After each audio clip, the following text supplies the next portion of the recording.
وأشهد أن محمدا عبده ورسوله اللهم صل وسلم وبارك على سيدنا محمد لا نبي بعده وعلى آله وصحبه ومن والاه أما بعد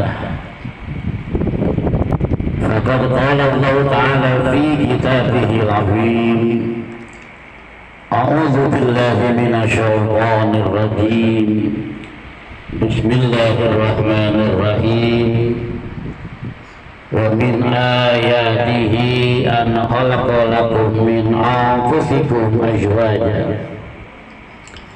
أزواجا لتسكنوا إليها وجعل بينكم مودة ورحمة إن في ذلك لآيات لقوم يتفكرون وقال النبي صلى الله عليه وسلم النكاح سنتي فمن رغب عن سنتي فليس مني Sadaqallah wa sadaqa Rasulullah. Para asatidz, para guru yang dimuliakan oleh Allah Subhanahu wa taala. Guru kita al-mukarram Ustaz Jaka Suganda, Ustaz Abdul Ghafur, Ustaz Arif Muttaqin, Ustaz Haji Suryana, khusus mukarram Ustaz Haji Ubaidillah. Kita doakan semoga para ustaz-ustaz kita, para guru-guru kita dipanjangkan umurnya oleh Allah Subhanahu wa taala. Tambah-tambah barokah ilmunya, mustajab doa-doanya.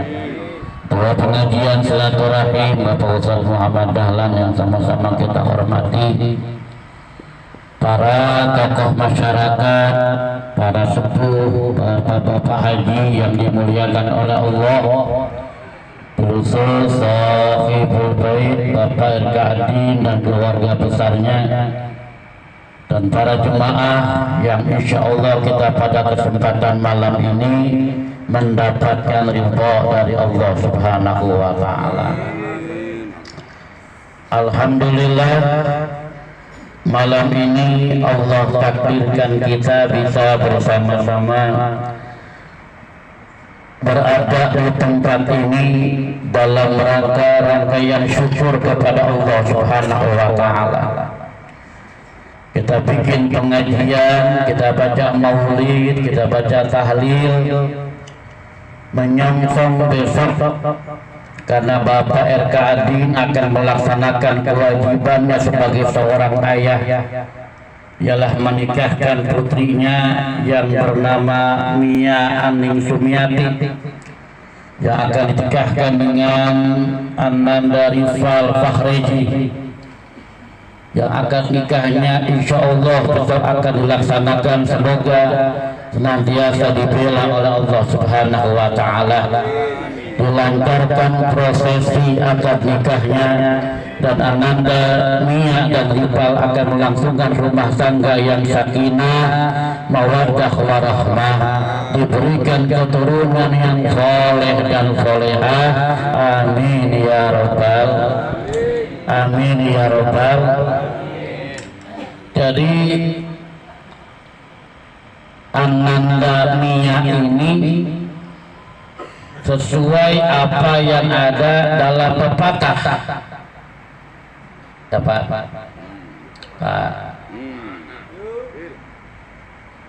apa pepatahnya? Berakit-rakit ke hulu, berenang-renang ke tepian,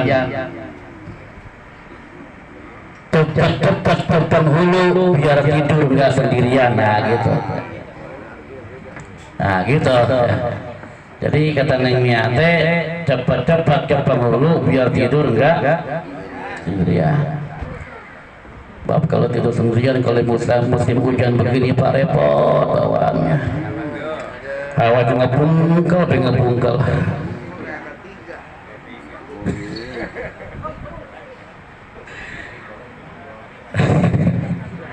Apaan Mas Ratmo? Ya tidur sendiri bangun berdua. Makanya kita doain dah, ya kita doainnya. Semoga besok prosesi akad-nikahan Nandamia dan Rival dilancarkan oleh Allah. Kemudian yang bujang-bujang waktunya nikah buruan dapat perawan biar nikah.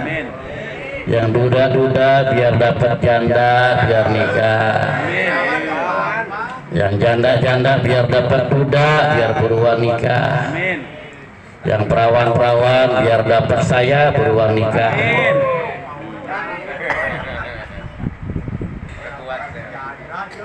Lah emangnya apa mumpung bini gua udah pulang. Amin. Bukan begitu Pak Herman, masalahnya begini. Orang laki mah gitu. Kalau boleh pakai mah nih, orang laki mah jangankan seusia saya yang masih di bawah 50, di atas 40. Yang udah aki-aki itu masih dapat perawan itu. Luar biasa. Ya kalau banyak duitnya Pak. Iya. Lah kalau aki-aki kaya, duitnya banyak, tanahnya lebar, warisannya gede, lah masih dapat perawan itu. Ya. Gitu ya. Bener, makanya kalau aki-aki jalannya nunduk Pak gitu loh. Pak, manggut-manggut jalannya. Itu aki-aki beda sama nenek-nenek jalan godek. Apa bedanya? Kenapa kalau aki-aki jalannya manggut-manggut ditanya kayak mau kawin kayak mau begitu Pak? Lah iya. Coba ada nenek mau kawin naik godek dia ogah. Sakit pinggang gua. Tahu dah tuh. Bener itu saya puji lah, aki-aki bininya 14 tahun dulu. Betul kan? Makanya maaf tuh kayak Jain Muhajir Pak, umurnya 60 ke atas, bininya 18 tahun. Banyak kiai-kiai Pak yang tua-tua, bininya belasan tahun. Wakil presiden. Lah itu. Ya itu. Tunggu takdirnya Pak ya. Takdirnya belum sampai. Beneran. Makanya ada aki-aki udah pengantin baru sama perawan. Itu kalau malam pertama bercandanya keluar itu. Lah iya. Kayak makan sambal pecah. Lah. Tuh aki-aki punya bini barunya perawan 16 tahun ya dicolek hidungnya. Neng ini punya siapa? Neng punya AA. Aki-aki Pak dipanggil AA girang banget gitu. Bagus gua nggak dipanggil engkong. Lah iya. Turun bijak gotek ini punya siapa? Neng punya AA. Elah makin geli itu aki-aki. Turun ke apemnya. Ini punya siapa? Neng punya AA. Itu aki-aki geli banget dipanggil AA. Saking gelinya ketawa keselak rampus dia.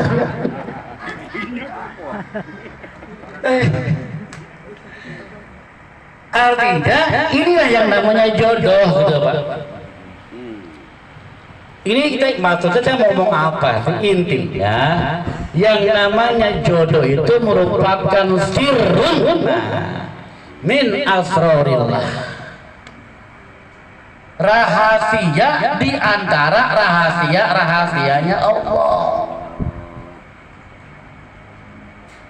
Itu jodoh Pak, rahasia Allah kita nggak ada yang tahu jodoh kita sama siapa, jodoh kita sampai di mana, itu rahasia Allah dan itu takdir Allah.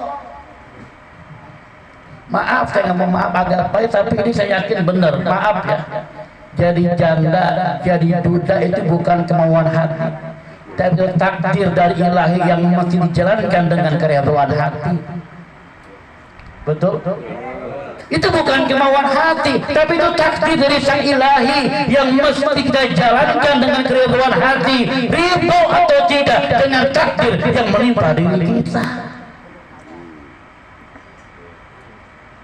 Karena ini merupakan rahasia di antara rahasia-rahasianya Allah Subhanahu wa ta'ala. yang namanya laki-laki mohon maaf Pak, mohon maaf 1000 kali maaf. Memang ayat Quran udah bilang begitu Pak. Zuyina linnasi hubbus syahwati minan nisa. Kita ini manusia Pak, diberikan hiasan oleh Allah. Apa? Diberikan hiasan oleh Allah. Ada rasa kecintaan, kesenangan, kecenderungan kepada makhluk yang namanya perempuan. Zuyina linnasi hubbus syahwati minan nisa. Ini Quran Pak. Jadi kada orang laki naksir sama perempuan, orang laki senang sama perempuan, orang laki cinta sama perempuan. Ini merupakan kodrat gitu loh. Kalau orang laki kagak demen sama perempuan, ini bawa grogol. Sekarang banyak orang laki demennya malah laki. Ya, orang perempuan demennya sama perempuan. Itu LGBT. Ini melanggar kodrat. Ini yang mengundang murkanya Allah. Ini yang mengundang marahnya Allah. Umat Nabi Lut itu dihancurkan umatnya Nabi Lut. Kenapa? Perempuan demen sama perempuan, laki demen sama laki, hingga dihancurkan oleh Allah Subhanahu wa Ta'ala. Kalau negara kita banyak musibah, negara kita banyak aja, banyak gempa bumi, longsor, banjir, maaf barangkali ini faktor penyebabnya mengundang murkanya Allah. Iya sejarah itu. Umat Sodom hancurkan nama Allah, sehancur-hancurnya itu. Maaf kalau sekarang nih Pak, di kita biarkan, legalkan itu orang-orang LGBT, laki demen laki, perempuan demen perempuan, dengan dasar apa namanya hak asasi manusia. Maaf, ini bukan masalah hak asasi, ini agama sudah masalahnya. Bukan bicara hak asasi, ini agama. Kalau ini kita biarkan, jangan salah, kalau negara kita nanti akan dihancurkan oleh Allah Subhanahu wa Ta'ala. Na'udzubillah, summa na'udzu. Makanya beruntung Pak. Terus ini terus. Pada ngantuk rumahnya. Udah pergi orang lama-lama lagi meriangin. Dari malam pulang dari sini tuh rumah langsung meriang langsung kuruk kan. Pagi mandi pakai air hangat terus. Doain biar sehat Pak ya. Besok malam masih ada acara Wanajaya, besok paginya masih acara Minggu paginya di Karang Timur. Doain biar sehat ya. Amin ya robbal alamin. Beruntung kita di kampung kita ada majlis zikir Pak. Beruntung di kampung kita ini ada orang-orang yang taklim tiap dari rumah ke rumah, dari masjid ke masjid malam Kamis.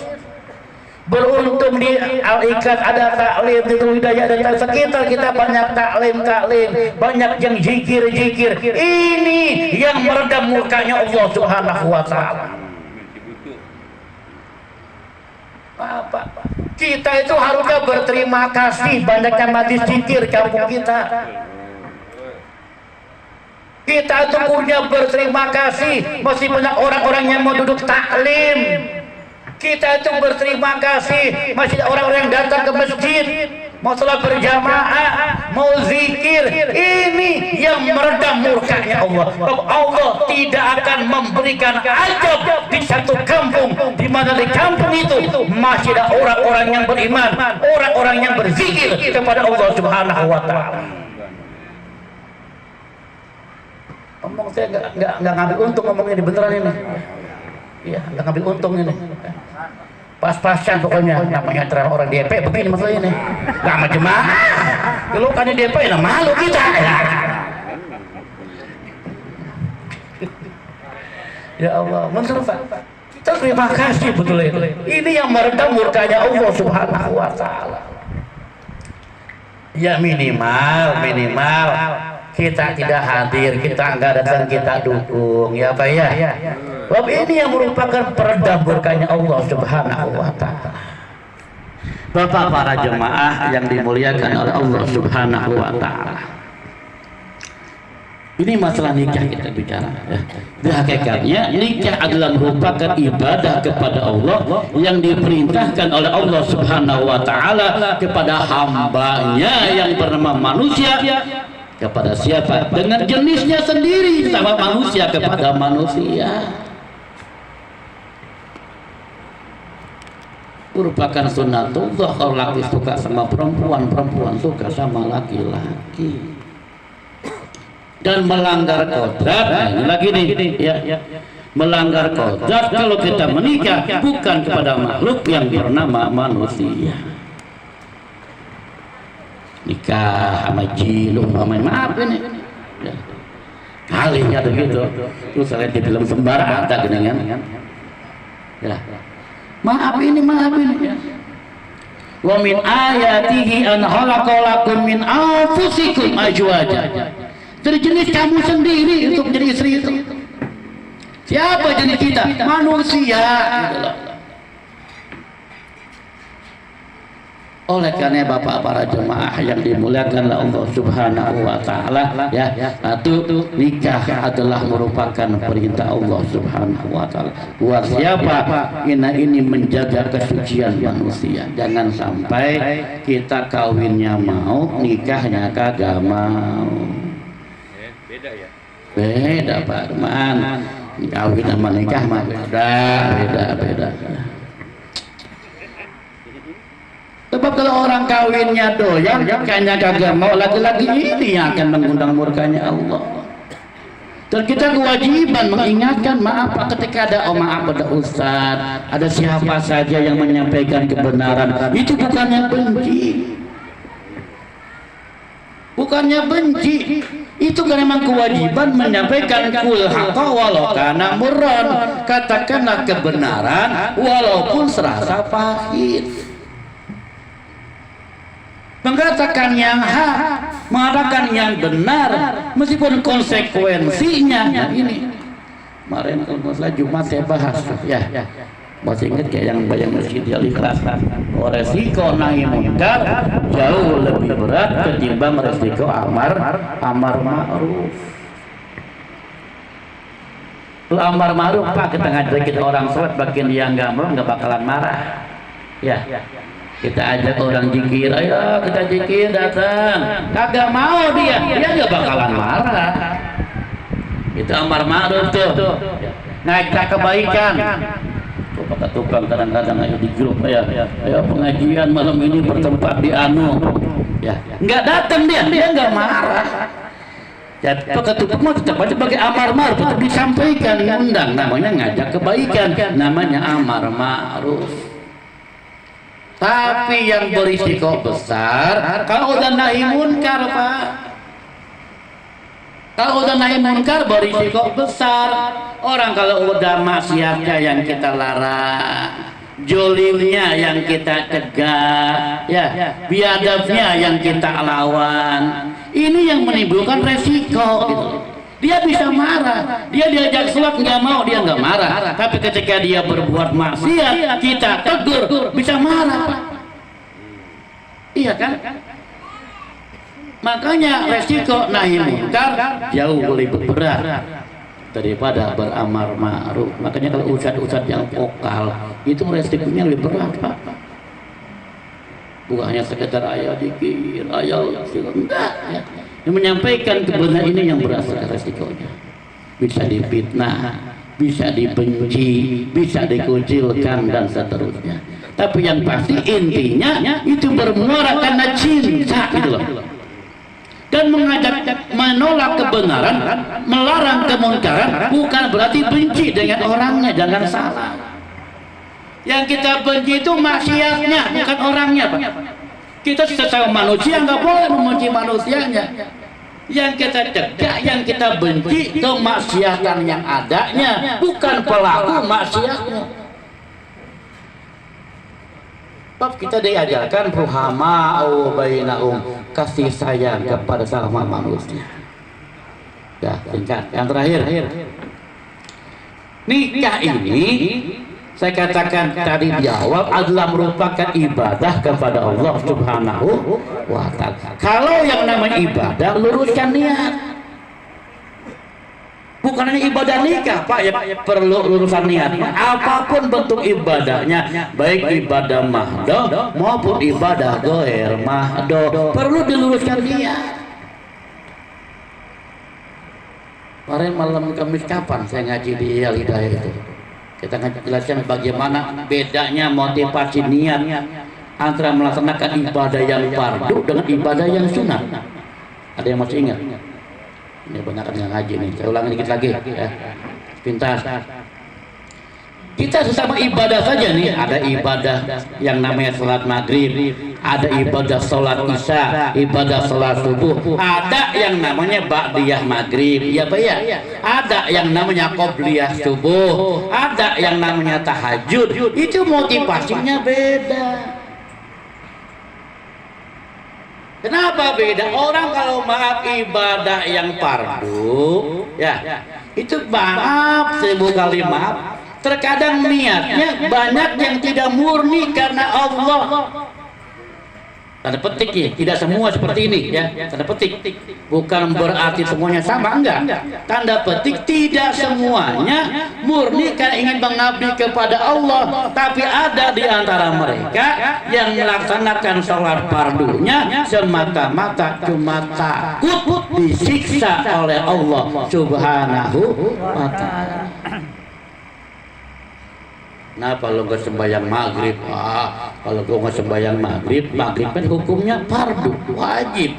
Yang namanya wajib dikerjakan dapat pahala, ditinggalkan dapat dosa. Ya gue mesti laksanakan maghrib, biar kata lambat-lambat dikit ya kesorean. Umpamanya, kenapa sembahyang subuh? Oh, subuh kan kewajiban. Biar kata kesiangan dikit, jangan sampai ditinggalin.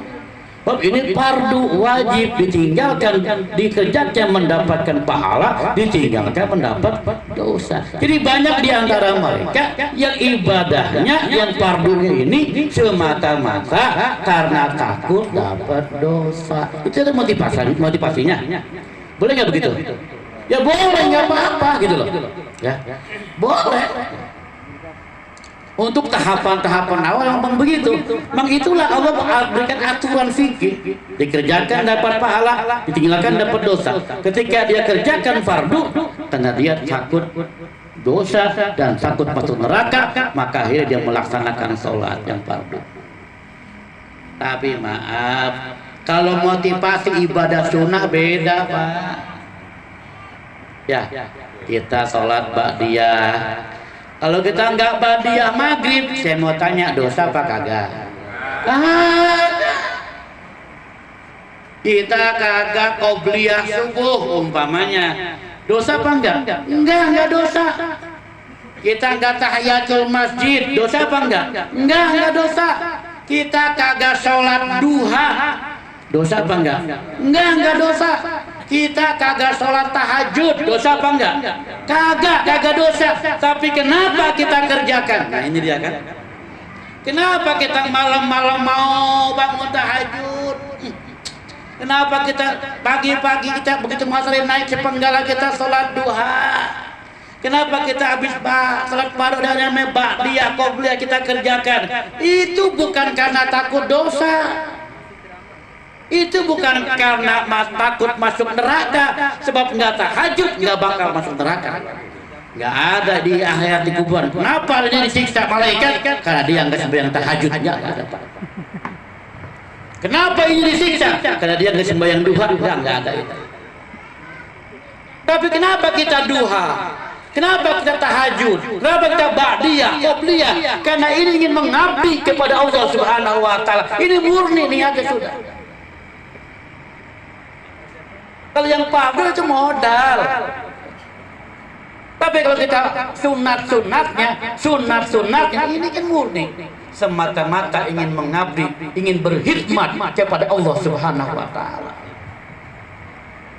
Maka pantas semakin banyak dia hikmatnya, semakin banyak dia derajatnya ditaikkan oleh Allah Subhanahu wa ta'ala.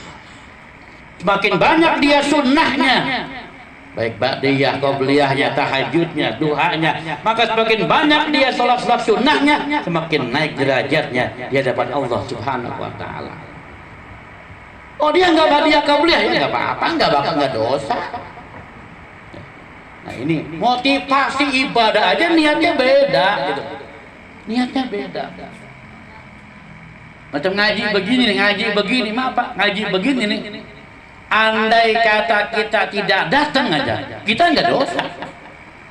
Betul. Tapi mengapa kita datang? Satu di antaranya kita ada silaturahmi. Yang kedua di antaranya kita ingin mendapatkan ridhonya Allah. Betul. Yang ketiga kita ada kebersamaan di antara kita.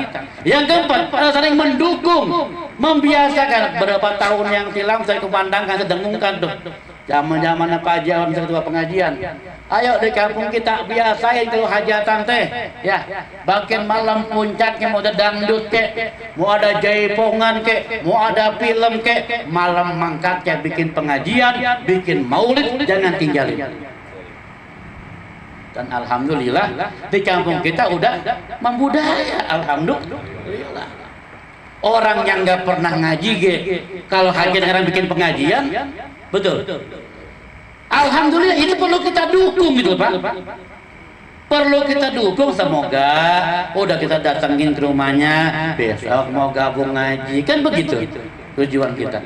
Tapi yang pasti siapapun orangnya, hatta dia nggak pernah ngaji, ketika dia hajatan malam mangkatnya bikin pengajian, ini wajib dan perlu kita dukung, kita syiarkan, kita makmurkan agar kampung kita mendapatkan barokah dari Allah Subhanahu. Amin ya robbal, amin ya robbal. Terakhir lagi Pak ya, sudah ini. Saya ingin pesan nih kepada Neng Mia, ya. Ada orang dalam kan ya? Neng Mia, saya doain semoga bisa menjadi istri yang solehah. Amin ya robbal, amin ya robbal. Sebab maaf Pak, berapa banyak orang sukses karena didampingi sama istri yang solehah. Neng Mia, jadilah kau penyejuk suamimu ketika suami pulang dari kantor, pulang kerja. Ya, jadilah kau peredam amarah suamimu. Sebab maaf Pak, kita ngerasain kita capek kerja, ya Pak ya, capek usaha, pulang ke rumah lihat bini nyambut kita senyum. Kita dijelayanin, diladenin, disiapin kebutuhan kita, itu agak sedikit tenang hati kita itu. Beneran Pak? Ya Pak ya? Coba kita udah capek, kesel tempat kerjaan, pulang ke rumah, bini cemberut, sambar geledek Pak. Beneran udah capek. Ya, boro-boro nawarin makan, ngasih minum, cemberut aja. Monyong udah kayak bemo mukanya itu. Masya Allah, Masya Allah. Lah, ya kita kan lagi cerita. Makanya sepesan ya, jadilah kau peredam suamimu. Berapa banyak Pak suami yang soleh, suami yang jujur bisa jadi koruptor gara-gara istrinya kagak soleh. Coba lihatin dah. Saya sering bilang kan ya, orang suaminya kerjaan jujur, orangnya benar, tapi bininya ngebekak mulu ngebekak. Kalau pulang tantar ngebekak, laki diomelin mulu. Bang lihatin loh Bang, cono mana udah motor baru lagi Bang, Nmax boron. Lu mau usaha nggak ada gentakannya pisan Bang. Orang mau nyolong apa ke dipecek. Iya ya. Ya umpamanya gitu Mak. Iya kan bahaya nih. Kan laki Pak yang namanya digendengin bini mulu ya, emang enak apa? Iya, lama-lama bini ngebeka. Yang tadinya jujur karena ingin nyenengin bini, ya jadi PT-nya nakal, di kantornya nakal, tempat kerjanya nakal. Gara-gara apa? Gara-gara punya bini yang sambar geledek. Agen saya ngomong ada mamat belakangnya. Mintalah sesuai kemampuan suami, gitu loh. Makanya nengnya ya, jadilah kau peredam suamimu. Sebab dan berapa banyak orang laki yang nakal, orang laki yang rusak, orang laki yang nggak mau ibadah, orang laki yang sering terjebak dengan kemaksiatan, bisa jadi benar, bisa jadi insaf, bisa jadi baik karena didampingi oleh istri yang soleha. Amin ya robbal. Ini kalau saya cerita panjang lagi tuh riwayatnya ya. Jadi intinya saya ingin pesan kepada mempelai ya. Begini Neng Mia, sampai saat ini gitu loh,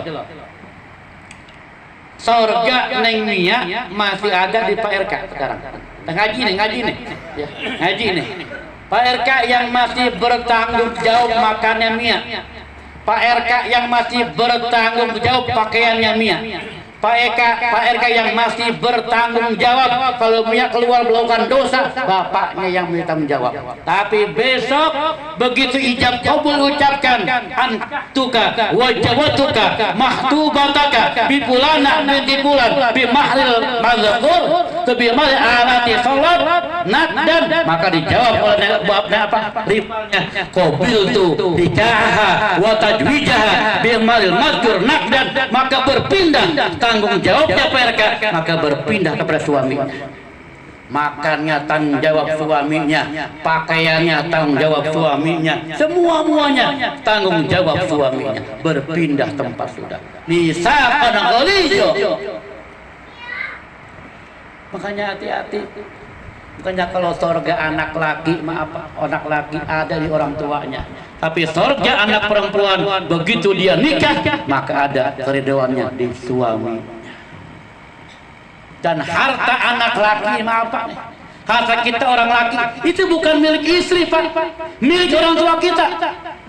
Tengaji nih, umpama ada orang tua kita udah pindah tempat nih, minjem sama kita anaknya buat berobat, kita kasih, itu bukan hukum minjem. Seandainya orang tua tidak mulangin, maka tidak berdosa. Ngaji kita ngaji. Ini kan kita kadang-kadang sedih Pak, kita kerja emang gaji kita di ATM, ya Pak, iya, ATM disita sama bini kita. Coba itu, orang tua kita lagi kesakitan minta duit sama kita. Ya mas, saya nggak punya duit. Apa lu habis gajian? ATM-nya di bini saya. Apa nggak sakit Pak? Apa nggak sakit itu? Nih ada emak-emak di belakang nih, saya mau tanya nih. Saya mau tanya. Ibu umpamanya udah punya anak gede nih, udah punya anak gede, ya. Anak ibu sekolahin, ibu gedein, waktunya kawin dikawinin, utang pinjem dibela-belain buat ngawinin anak kita. Setelah anak kawin berumah tangga, kita minta duit sama anak kita. Anak kita ngomong, ya mak, saya nggak bisa ngasih duit, ATM saya di bini saya nggak bisa makainya, semuanya bisa yang megang, saya pegang ongkos keuangan kalau kerja. Pertanyaan saya, kalau anak ibu begitu kepada ibu, kira-kira ibu sakit apa enggak? Jawab. Sakit apa enggak? Sakit, betul. Sakit enggak? Sakit. Nah, sama mertua ibu juga begitu. Sakit. Iya Pak, iya. Ini biar ngasih Pak. Maaf nih, ngomong pahit nih. Pasti orang perempuan benci sama saya, pasti benci ke apa? Uang saya berkata kebenaran, kul hakka walau kana murron. Ini agama. Makanya maaf loh, sekelas mama dede aja nih ngaji nih. Sekelas mama dede yang udah mubaleghah terkenal, itu ngajarin laki nggak mesti semuanya ngasih gaji ke bininya. Lo nggak percaya, tanya yang lain Pak, tanya kayak lain. Kenapa? Itu jangan sampai begitu maksudnya itu. Bab harta kita nih masih punya orang tua kita. Untuk laki-laki beda dengan perempuan. Ini kita bicara laki-laki nih, laki-laki beda dengan perempuan. Tetapi kalau hasil perempuan uang usaha dia, kerja dia, gaji dia, itu hak dia Pak. Jangan diambil sama laki. Enak banget perempuan kerja, bininya kerja, lakinya nedeng begini. Nggak boleh juga. Ya Pak ya, itu hak dia. Kita nggak bisa ngasih emak kita pakai duit bini kita. Boleh dia kerja kok, gaji dia. Kecuali emang perempuannya ridho, ya sudah kasih orang tua kita, orang tuamu, orang tua aku, kan enak lah begitu. Ini bicara dari hati ke hati. Tapi secara hukum, seandainya enggak dikasih, bukan tanggung jawab perempuan, gaji dia. Ngerti. Ya ini yang ngaji nih, yang ngaji dah. Maka mudah-mudahan semua dapat barokah ya Allah Subhanahu wa taala. Ini besok rumah tangga sakinah mawaddah warahmah. Rumah tangga kita pun sakinah mawaddah warahmah. Penuh ridho hajatnya Pak RK, semoga disukseskan oleh Allah Subhanahu wa taala, dibela oleh Allah Subhanahu wa taala. Ala hadhihi niyyah al-Fatihah. A'udzu billahi minasyaitonir rajim. Bismillahirrahmanirrahim. Alhamdulillahirabbil alamin arrahmanir rahim maliki yaumiddin. Iyyaka na'budu wa iyyaka nasta'in. Ihdinas siratal mustaqim. Siratal ladzina an'amta 'alaihim ghairil maghdubi 'alaihim waladdallin. Itu benar. Allahumma salli ala sayyidina Muhammadin bil awwalin wal akhirin wa sallim radhiyallahu tabaraka wa ta'ala an kulli sahabati rasulillah jama'in. Bismillahirrahmanirrahim. Alhamdulillahi rabbil alamin hamdan yuwafi ni'amahu kafi majidah ya rabbana lak كما ينبغي الكريم وعظيم سلطانك. اللهم صل على سيدنا محمد وعلى ال سيدنا محمد. اللهم يا الله اللهم اجعل جمعنا هذا جمعا مرحوما وتفرقنا من بعده تفرقا معصوما. اللهم اجعل جمعنا هذا جمعا مشكورا وتفرقنا من بعده تفرقا مغفورا. اللهم يا الله اللهم الف بينهما كما ألفت بين آدم وحواء.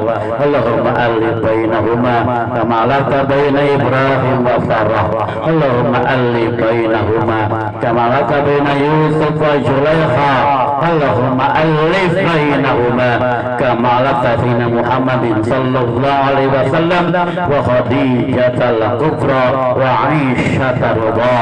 اللهم ألف بينهما كما ألفت سيدنا علي وفاطمة الزهراء.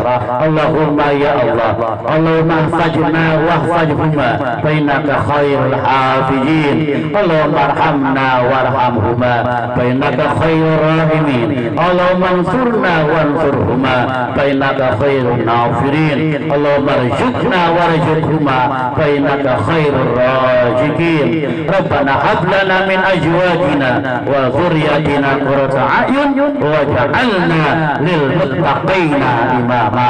رب اغفر لنا ولوالدينا وارحمهما كما ربيانا صغارا. ربنا آتنا في الدنيا حسنة وفي الآخرة حسنة وقنا عذاب النار. وصلى الله على محمد وعلى آله وصحبه أجمعين. سبحان ربك رب العزة عما يصفون وسلام على المرسلين والحمد لله رب العالمين. Mohon maaf akhiran. Assalamualaikum warahmatullahi wabarakatuh.